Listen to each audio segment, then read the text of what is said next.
Since the last time you've seen the 4Runner, one of the things that I did was I changed the turn signals from their original location and I swapped them with the parking lights because I wanted to mimic the 5th gen 4Runner, specifically the 2010 Trail Edition, and I think that came out really well. Next was a matter of finding tires, and as you can see, there was a spare tire on the front of the 98 because that is the wheel that fell off when the wheel fell off my 2000.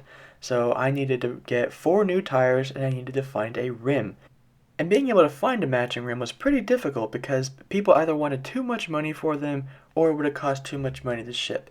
So we were in a bit of a predicament there. But then I soon got my license and things started to change.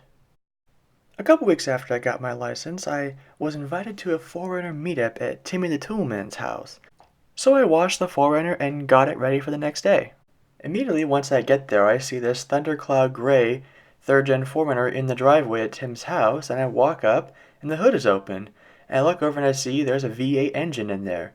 So I met the owner of the 4Runner, Mikey, and he was a pretty cool guy, and he was telling me about all he had to do to get the V8 in there and all the parts that he got and the radiator that he got from Japan and all that.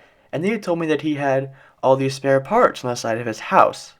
And then later on, I was showing him my 4Runner, and he saw my tires, and he immediately said, "I'm not going to let you drive around on these bald tires anymore. Come over to my house tomorrow, and I will give you my wheels and tires."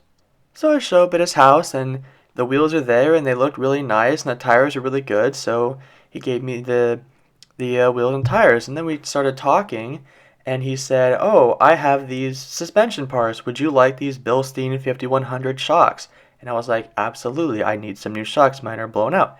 And then we were talking some more, and he was like, "Yeah, I have this grill that I had on my 4Runner. I don't really like it anymore. Would you want to have it?" And I was like, "Sure." So then I bring everything home and I immediately put on the grill and I thought it looked really nice, and then I loaded up all the tires into the back of the car and we brought both of them over to the tire shop so we could get the tires installed. And once I got them on the car, I immediately washed them and cleaned them up and shined them, and they looked really good.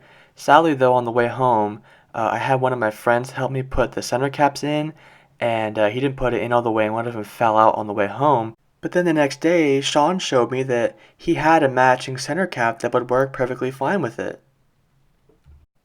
And he also had this bumper that was laying around because he was trying to install an ARB bumper on his 4Runner, so he sold me this gold bumper that came with fog lights.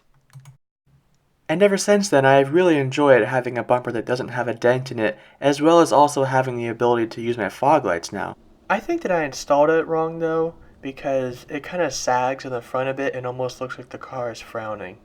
I also discovered that polishing all the oxidation off was way more effective than using sandpaper. And lately I haven't been the only one pointing the camera at it. It was featured on Tim's channel where he did a video about how to flush your power steering as well as clean out the filter inside of the reservoir, and it was also used at school by the acting class.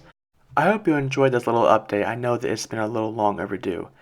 Some things that come up next are I'm going to be doing the valve covers soon, and there's also talk about getting a new hood, so only time will tell to see what's going to happen with that. But anyways, thanks for watching. I hope you enjoyed, and see you next time.